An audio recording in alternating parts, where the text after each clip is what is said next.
আপনি নতুন ল্যাপটপ কিনতে গিয়ে শুধু প্রসেসর, র্যাম, স্টোরেজ দেখছেন আর কিবোর্ডের দিকে ফিরেও তাকাননি। বেশিরভাগ মানুষ কিন্তু এটাই করেন। কিন্তু ভাবুন, ল্যাপটপ কেনার পর আপনি সবচেয়ে বেশি কোন জিনিসটা টাচ করেন? স্ক্রিন? না। ট্র্যাকপ্যাড? কিছুটা। কিন্তু সবচেয়ে বেশি অবশ্যই কিবোর্ড। প্রতিদিন ঘন্টার পর ঘন্টা আপনার আঙুল কিন্তু কিবোর্ডে থাকে, আর আপনি এটা নিয়ে কিন্তু ভাবেননি। আজকে ভিডিওতে আমি কিউবিটসের দুইটা ল্যাপটপের কিবোর্ড নিয়ে কথা বলবো। একটা হলো কিউবিটসের ল্যাপটপ আলফা A95MX, যেটাতে আছে 100% ফুল সাইজ কিবোর্ড, একদম নামপ্যাড সহ।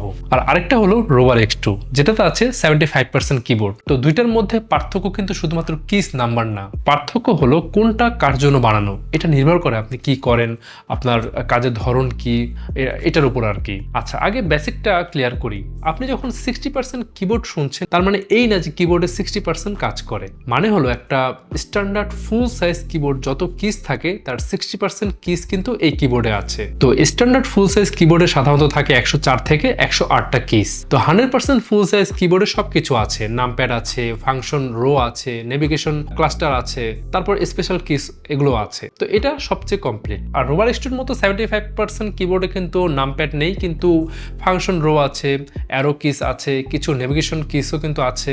আর এর থেকে একটু কম, সেটা হচ্ছে 65% কিবোর্ড, সেখানে নামপ্যাড নেই, ফাংশন রো নেই, কিন্তু অ্যারো কিস আছে এবং কিছু নেভিগেশন কিসও কিন্তু আছে। আর 60% কিবোর্ড হচ্ছে শুধু অ্যালফানিউমেরিক জোন আর মডিফায়ার কিস। ফাংশন রো নেই, অ্যারো কিস নেই, নামপ্যাড নেই, নেভিগেশন কিস নেই, যা দরকার সব ফাংশন কি কম্বিনেশন দিয়ে করতে হয়। যাই হোক, আলফা A95MX এর ল্যাপটপের কিবোর্ডটা দেখুন, এটা কমপ্লিট সেটআপ, সবকিছু আছে, function row, navigation keys, arrow keys সব। আর ডান দিকে আছে ডেডিকেটেড নামপ্যাড আর আছে নাম লক। তো আপনি যদি অ্যাকাউন্টেন্ট হন, ফাইন্যান্সে কাজ করেন বা এক্সেলে সারাদিন কাজ করেন, নামপ্যাড কিন্তু আপনার জন্য মাস্ট। ধরুন আপনি একদিনে 1000টা নাম্বার এন্ট্রি করছেন। এখন আপনি যদি শুধুমাত্র উপরে রো দিয়ে সেটা করতেন, তাহলে ভাবুন এটা কতটা স্লো আর টাইম কনজিউমিং হতো। আর নামপ্যাড দিয়ে করলে সেটা কিন্তু সেম কাজ অনেক সময় কম সময় হয়ে যায়, হাত কম টায়ার্ড হবে, মিস্টেক কম হবে। তো এই ক্যাটাগরি ইউজারদের কিন্তু নামপ্যাড নেসেসিটি। তারপর হচ্ছে আপনি যদি ডেটা এন্ট্রির কাজ করেন, প্রতিদিন অনেক নাম্বারস, কোডস, আইডি এন্ট্রি করতে হয়, নামপ্যাড ছাড়া এই কাজ করার কথা ভাবাই কিন্তু অনেক টাফ।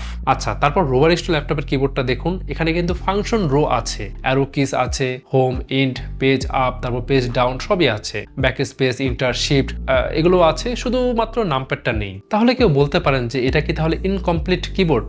না ভাই, এটা ডেলিভারেটলি হচ্ছে ডিজাইনড একটা কিবোর্ড। নামপ্যাডটা বাদ দেওয়ার কারণ হলো majority of users numpad regularly use করেন না, আর নামপ্যাড বাদ দিলে ল্যাপটপ ফিজিক্যালি একটু ছোট বানানো যায়, লাইট হয়, আর যেহেতু এটা 14.1 ইঞ্চ ল্যাপটপ, তাই এটার জন্য এটা ঠিক আছে। আর পোর্টেবিলিটি হচ্ছে রোভার X2-র 75% কিবোর্ডের সবচেয়ে বড় বেনিফিট। নামপ্যাড নেই মানে ল্যাপটপের উইথ কমেছে, ল্যাপটপ একটু লাইট হয়েছে, ব্যাগে ক্যারি করা কিন্তু ইজি। যারা প্রতিদিন ল্যাপটপ নিয়ে বের হন, ইউনিভার্সিটির স্টুডেন্ট, অফিস গোয়ার, যিনি কমিউট করেন, তারপর ফ্রিল্যান্সার, যিনি ক্যাফেতে কাজ করেন, তাদের জন্য এই কম্প্যাক্টনেস রিয়েল অ্যাডভান্টেজ। তো প্রত্যেকদিন কিন্তু হেভি ল্যাপটপ ক্যারি করার ফিজিক্যালি টায়ারিং। তো রোভার X2 কিন্তু এই প্রবলেমটা সলভ করে। সব ইম্পর্টেন্ট কিস আছে, কোনো কম্প্রোমাইজ নেই। 75% মানে এই না যে অনেক কিছু মিসিং, যা মিসিং সেটা শুধু নামপ্যাড, বাকি সব আছে। ফাংশন কি আছে, তারপর অ্যারো কিস আছে, home, int, page up, page down সবই যেমনটা দেখলাম সবই আছে।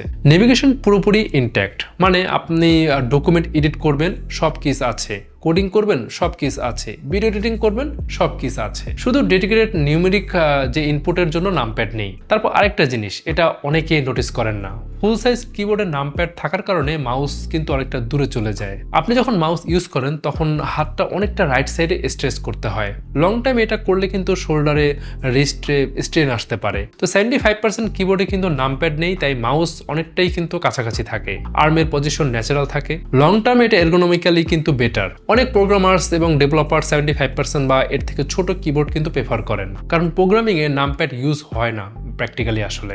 আর মাউসটা কাছে থাকলে কোডিংয়ের সময় কিন্তু কনটেক্সট সুইচ করা কিন্তু অনেক ইজিয়ার হয়। আপনি লং টাইম রাইটিং করেন, স্ক্রিপ্ট লেখেন, তারপরে হচ্ছে আর্টিকেলস লেখেন, রাইটিংয়ে নামপ্যাড কোনো কাজেই লাগে না। আর রোভার X2-তে সব ইম্পর্টেন্ট কিস আছে, রাইটিং ওয়ার্কফ্লোতে কোনো কম্প্রোমাইজ নেই। আর কম্প্যাক্ট ল্যাপটপ মানে আপনি যে কোনো জায়গা থেকে কিন্তু কাজ করতে পারছেন। তো এতক্ষণ আপনি নিশ্চয়ই বুঝে গেছেন যে 60%, 65%, 75% নাকি 100% কোন ল্যাপটপের কিবোর্ড হচ্ছে আপনার জন্য ফ্লেক্সিবল, আপনাকে ফ্লেক্সিবিলিটি দিবে। তো আমাদের কাছে কিন্তু 100% কিবোর্ডের ল্যাপটপ, তারপর হচ্ছে 75% কিবোর্ডের ল্যাপটপের অপশন আছে। আপনি নিজে চালিয়ে ইউজ করে আমাদের এখানে এসে দেখতে পারেন কোনটা আপনার জন্য কমফোর্ট। আমাদের লোকেশন হচ্ছে Mirpur shopping centre, level 11, Mirpur 2, Dhaka.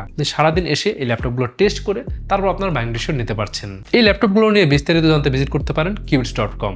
ওকে, আজকে ভিডিও তাহলে এখানে শেষ করছি, দেখা হবে পরে কোনো ভিডিওতে।